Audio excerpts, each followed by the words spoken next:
Assalamualaikum warahmatullahi wabarakatuh. Al-Quran adalah kitab suci umat Islam yang diturunkan kepada Nabi Muhammad dan menjadi kitab penyempurna serta membenarkan kitab-kitab sebelumnya. Ketika diturunkan, surat yang pertama kali diturunkan adalah surat Al-Alaq ayat 1 hingga 5. Dalam ayat-ayat tersebut terdapat perintah Iqra atau bacalah. Karena dengan membaca maka kita akan mendapatkan pengetahuan yang lebih luas lagi. Terlebih lagi apabila kita membaca Al-Quran. Karena di dalam Al-Quran tidak hanya terkandung perintah-perintah Allah saja, namun di dalamnya juga terdapat banyak sekali pelajaran tentang ilmu sains, sejarah, dan masih banyak ilmu lain.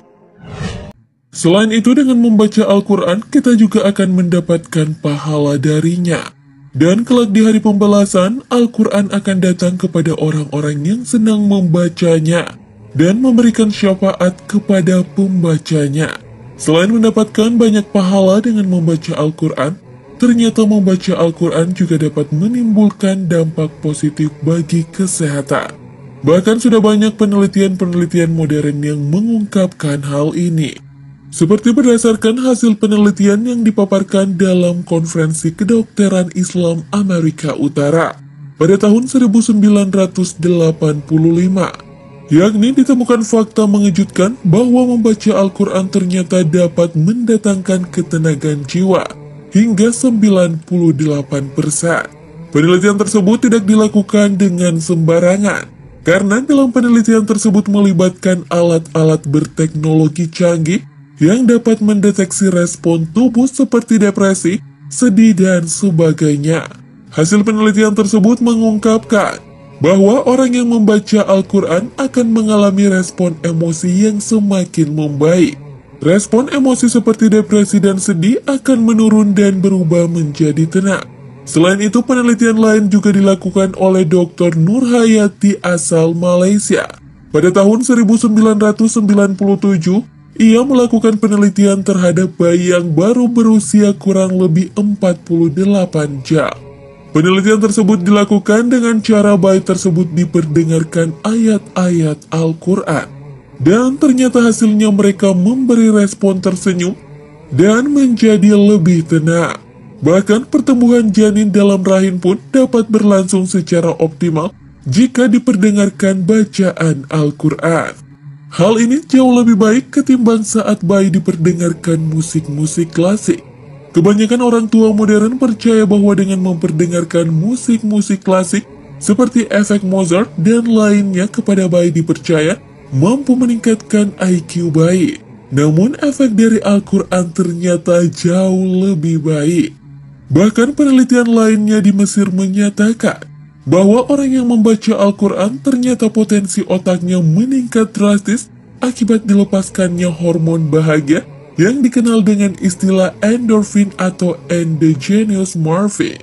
Inilah yang telah Allah firmankan di dalam kitabnya.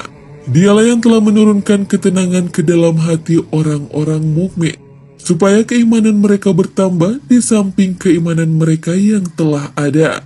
Dan kepunyaan Allah lah tentara langit dan bumi, dan adalah Allah maha mengetahui lagi maha bijaksana. Quran Surah Al-Fat ayat 4. Jadi inilah bacaan terbaik serta instrumen terbaik. Untuk itulah Allah memerintahkan kita untuk membaca Al-Quran dengan perlahan-lahan. Sebagaimana firman-Nya, dan bacalah Al-Quran itu dengan perlahan-lahan. Quran Surah Al-Muzammil ayat 4. Dan ternyata di balik perintah Allah tersebut juga memiliki pengaruh kepada organ tubuh manusia. Vibrasi yang didapatkan melalui bacaan tajwid ternyata juga memberikan efek yang sangat luar biasa pada organ tubuh seperti jantung, paru-paru, dan otak. Seorang peneliti di Boston bernama Muhammad Salim mengungkapkan bahwa terlihat respon yang lebih baik pada seseorang yang mendengarkan bacaan Al-Quran dengan tartil daripada bacaan Arab lain selain Al-Quran.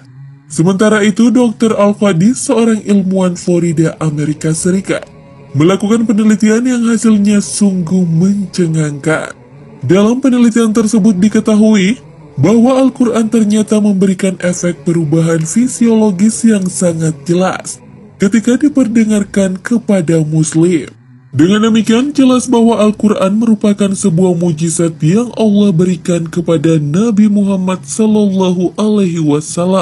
di mana yang Allah jamin sendiri kemurniannya, dan Allah akan menjaganya hingga akhir zaman. Dan kami turunkan dari Al-Quran suatu yang jadi penawar dan rahmat bagi orang-orang yang beriman. Dan Al-Quran itu tidaklah menambah kepada orang-orang yang zalim selain kerugian. Quran Surah Al-Isra ayat 82. Untuk itu, marilah kita membiasakan diri kita untuk membaca Al-Quran.